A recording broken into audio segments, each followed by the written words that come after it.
kalau kita bicara tentang kasus gitu ya, kayaknya kalau di seminar, di webinar gampang banget. Oh, bicara tentang apa skabies. Oh, skabies itu begini, begitu, begini, begitu, gitu kan. Ciri-cirinya yang sepertinya kayaknya mudah dicerna. Tapi coba teman-teman bayangkan, kalau misalnya teman-teman datang ke berjaga di apotek gitu ya, atau di tempat pelayanan tempat teman-teman praktek, kemudian datang pasien mengeluh, keluhannya ya seperti ada di gambar itu ya, cuman mengeluh gatal, terus kadang-kadang malah tidak disertai kata-kata malam hari ya, gatel, terus kemudian merah gitu ya, terus kemudian dia mengeluh udah beberapa hari ini gatel, terus dia minta obat. Nah, kalau obat seperti kalau keluhan seperti ini nih, teman-teman langsung kasih obat apa nih? Atau teman-teman melakukan apa? Apakah teman-teman melakukan menggali informasi lebih lanjut, atau teman-teman memenuhi permintaan pasien? Oh, saya mau minta obat gatal, kasih obat gatal. Tapi kenyataan di lapangan, kadang-kadang karena banyaknya resep yang kita layani, kemudian kadang-kadang juga pasien yang datang bukan pasiennya, tapi bisa drivernya, bisa mbaknya, ART-nya, dan lain-lain. Kadang-kadang kita hanya mendengarkan keluhan dan kemudian memberikan obat untuk menghilangkan simptom atau keluhannya.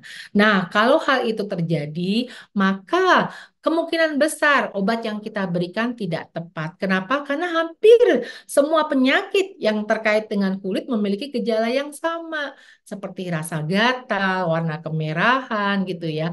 Bahkan mungkin muncul ada beberapa kasus ada terjadi bintik-bintik putih.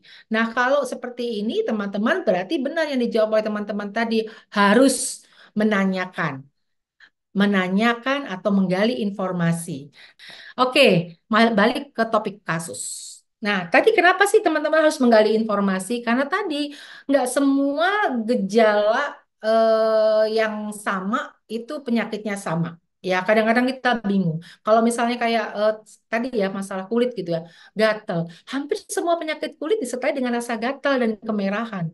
Karena apa? Dermatitis atopika, karena alergika, karena skabieska. Dari mana teman-teman tahu kalau teman-teman tidak menanyakan kepada pasien?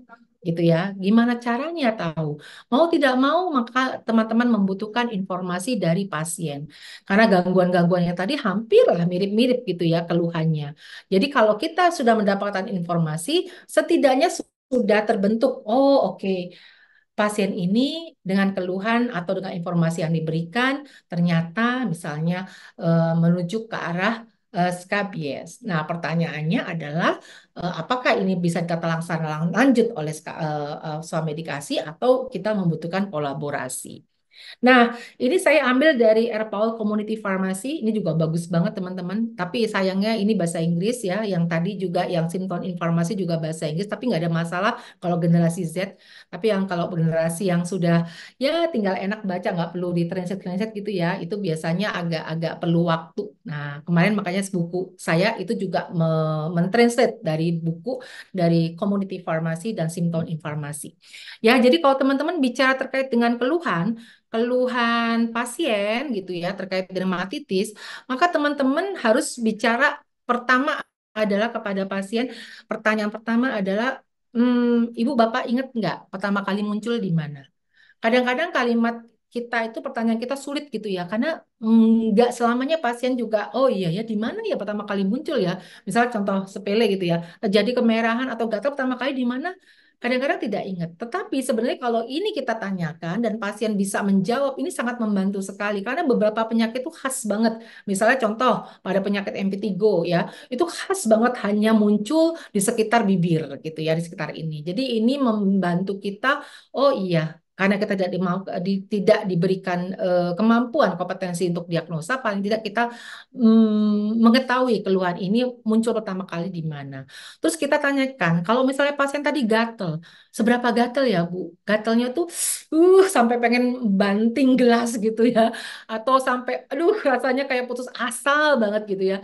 atau gatalnya ringan gitu ya. Kalau misalnya gatal sampai benar-benar nggak apa ya rasanya kayak emosi gitu ya, benar-benar pengennya garuk gitu ya, itu mungkin bisa ke arah skabies. Tapi kalau misalnya gatalnya, tapi ini juga bervariasi ya, ada juga psoriasis atau dermatitis atopik gatalnya juga gatal gitu, gatal yang medium up lah ya. Tapi kebanyakan juga ringan. Nah, gatal ringan, gatal sekali, ini juga dipengaruhi oleh subjektivitas dari pasiennya. Jadi memang pertanyaan ini membantu, tapi bukan satu-satunya jawaban yang bisa kita jadikan pegangan gitu ya, seperti apa gatalnya. Nah, kemudian tanya juga historinya, pernah kontak dengan siapa sebelumnya, apakah kontak dengan si A, si B juga mengalami gejala yang sama, atau pernah bersinggungan dengan siapa, kita tanya juga. Barangkali dengan kita menanyakan ini, kita tahu, oh ya, pernah kontak, dan kemudian ternyata sebelumnya juga mengidap atau mengalami gejala yang sama. Terus kemudian nih tadi traveling juga ya, kemudian apakah ada misalnya orang yang kontak itu sama-sama menggunakan bahan yang sama, misalnya anduk yang sama, tidur di seranjang yang sama, dan lain-lain. Nah, ini memungkinkan kita untuk berpikir, oh ini ada kontak, ada kemungkinan untuk tertular, dan ini kemungkinan juga ada saat ada mengarah kepada skabies. Tapi kalau kita bicara tentang simptom gitu ya teman-teman. Tentunya teman-teman kalau dalam melakukan swamedikasi atau melakukan apa ya tata laksana untuk terapinya, teman-teman juga tidak bisa lepas dari pertanyaan berapa lama keluhannya. Seperti yang pernah sering dan saya sampaikan berulang-ulang pada teman-teman ya, kita dibatasi oleh durasi. Misal contoh, kalau batuk kita tidak bisa mengatasi atau tidak bisa melakukan swamedikasi walaupun batuk itu sangat-sangat lazim banget untuk di swamedikasi tapi tidak dapat dilakukan swamedikasi apabila lebih dari 2 minggu. Jadi berapa lama? Nah ini perlu pertanyaan. Nah sama seperti kayak skabies gitu ya. Sudah berapa lama keluhannya? Apakah muncul hilang gitu ya? Apakah sudah ada pengobatan sebelumnya? Kalau sudah ada pengobatan, obat apa yang sebelumnya diberikan? Hasilnya seperti apa? Kalau perlu ditanya, bagaimana cara menggunakannya? Bisa saja mungkin obatnya sudah tepat, tapi cara penggunaannya salah. Atau mungkin obatnya sudah tepat, cara penggunaannya salah, tapi tidak diberikan edukasi terkait dengan anggota keluarganya, kebersihannya, sehingga terjadi lagi dan terjadi lagi. Nah, ini tentunya membantu kita untuk membuat perencanaan ke depan apa yang harus kita lakukan. Ya, kalau misalnya datang ke kita tanpa ada informasi yang cukup, tanya juga kepada pasiennya. Apakah sudah pernah ke dokter sebelumnya? Dokter pernah mendiagnosa apa? Nah, ini juga membantu kita untuk mengetahui informasi dengan lebih jelas ya. Dan kemudian tanya juga ke pasien, kan nggak mungkin dong pasiennya buka gitu. Ini di dalam ini juga ada, ini nggak mungkin kan ya? Bercanda saya. Jadi kalau misalnya ditunjukkan ke tangan, tanya ada nggak di bagian lain. Kalau kita curiga ini skabies, tanya apakah ada di bagian apa lempitan kelamin, apakah ada di bagian lainnya yang tidak tampak. Nah, itu membantu kita untuk terus mengejar gini. Sebenarnya ini apa sih masalahnya? Karena sebenarnya setiap jawaban itu akan muncul setelah ada pertanyaan. Jadi nggak mungkin tiba-tiba ada jawaban tanpa ada pertanyaan ya. Jadi teman-teman harus tanya dulu, teman-teman dapat jawaban dan teman-teman kemudian bisa membuat satu perencanaan. Oke. Nah, pertanyaan spesifik SKBS itu banyak ya teman-teman, tapi saya ngambil dari simptom in the pharmacy gitu ya. Walaupun saya yakin teman-teman udah pernah lihat tungau nggak sih? Belum ya. Itu kan kecil banget ya, kurang dari 1 senti. Bahkan saya melihat beberapa literatur mengatakan 0,4 milimeter. Ih, bayangin kecil banget ya 0,4 milimeter. Udah gitu warnanya abu-abu ya, agak abu-abu gak jelas gitu ya. Jadi kalau misalnya sampai teman-teman ngelihat ya itu hoki lah. Oke, enggak oke ya. Maksudnya jarang banget kelihatan, tapi boleh dilihat apakah benar kelihatan. Biasanya kelihatan kalau misalnya bisa terlihat, berarti sudah pasti positif skabies. Tapi kalau teman-teman tidak bisa melihat adanya tungau, kalau memang sulit gitu ya, atau memang jumlahnya sangat ya tidak kelihatan cukup banyak gitu ya, sehingga teman-teman tidak bisa melihat adanya tungau, teman-teman bisa melihat dari ruam yang muncul ya. Ruam yang muncul misalnya apakah ada seperti kayak terowongan gitu ya, ada seperti gelembung, warnanya kemerahan, itu khas kalau ada terowongannya itu kecil gitu ya. Itu mungkin karena adanya tungau atau adanya karena skabies. Terus kemudian juga teman-teman menanyakan riwayatnya. Tapi tadi saya sampaikan riwayat penyakit pernah nggak kena skabies, keluarganya ada nggak yang kena atau satu kompleks satu. Tadi teman-teman ada yang bilang pesantren ya. Nah, pesantren tuh juga iya. Kadang-kadang tempat tidurnya gitu ya. Atau mungkin penggunaan sisir. Tuh tadi bener tuh sisir bareng-bareng gitu ya. Nah, karena sisir bareng-bareng maka kemudian jarang juga dicuci gitu ya sisirnya. Bisa jadi menjadi alat perantara. Nah, pertanyaan spesifik ini bisa membantu teman-teman untuk menetapkan, oh ini kayaknya skabies nih, gitu ya. Lalu peranan kita sebagai apoteker dalam manajemen skabies itu apa? Nah, tadi teman-teman udah menjawab poin yang pertama, penyediaan dan pengelolaan obat scabies. Karena seperti tadi kita sama-sama setujui ya, apapun yang dokter resepkan, jika obat yang nggak tersedia juga akhirnya pasien tidak mendapatkan obat tersebut. Jadi teman-teman pastikan bahwa tadi kalau berdasarkan hasil survei singkat tadi, kan hampir semua tempat daerah bahkan di Jambi, di Bandung Barat tuh banyak katanya sering dan banyak Bu. Berarti ini di satu sisi punya tanggung jawab klinis dalam kita mempunyai tanggung jawab klinis dalam menyediakan obat. Di sisi lain kita juga punya peluang omset gitu ya. Kan menyediakan obat itu kan nggak hanya bermanfaat dari sisi profesi apotek, tetapi secara bisnis kita juga harus meningkatkan omset kita gitu ya. Dan teman-teman harus tahu penggunaan obat ini jangka panjang dan ada beberapa kasus mungkin dokter akan menghentikan 7 hari atau stop nanti akan diulang lagi. Jadi kalau sampai ke stoknya stoknya apa kosong ya berarti kita siap kehilangan omset. Jadi ini penggunaannya cukup panjang jangka panjang untuk beberapa kasus ya.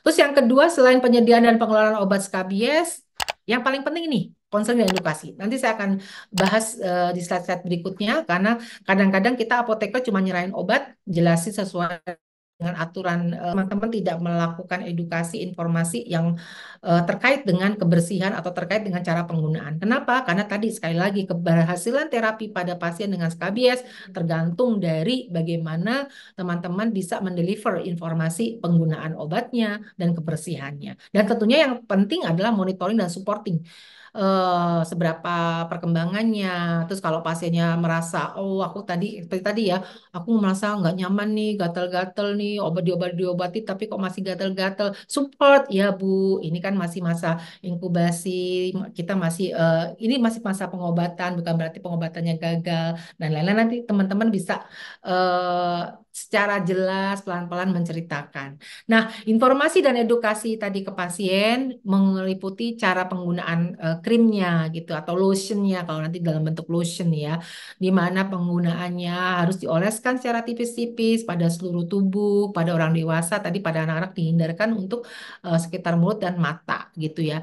Dan juga sampaikan kepada pasien perhatian yang khusus pada bagian sela-sela yang nyelempit-nyelempit. Kalau orang Jawa bilang nyelempit ya, jari kaki, telapak kaki itu kadang-kadang telapak kaki suka lewat gitu ya, nggak pernah diperhatikan.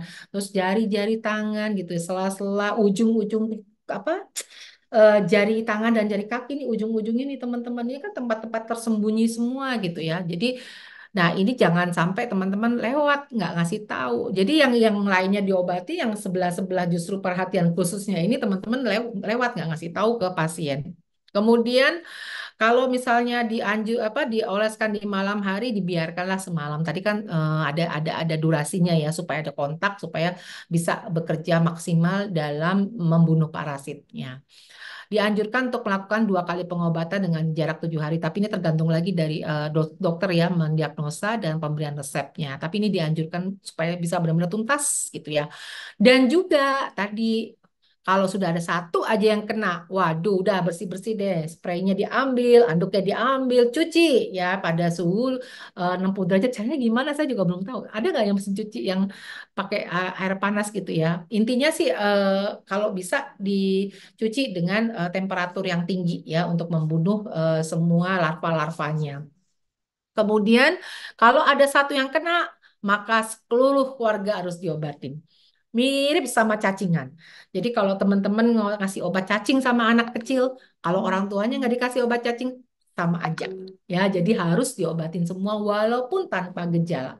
Apalagi yang sakit adalah pasangan hidup kita yang kontaknya luar dalam gitu ya, kontaknya luar dalam. Nah ini harus dia diobatin, kita juga harus diobatin. Jangan sampai dia diobatin dia sembuh, kena ke kita mimpong dia lagi nggak selesai-selesai gitu ya.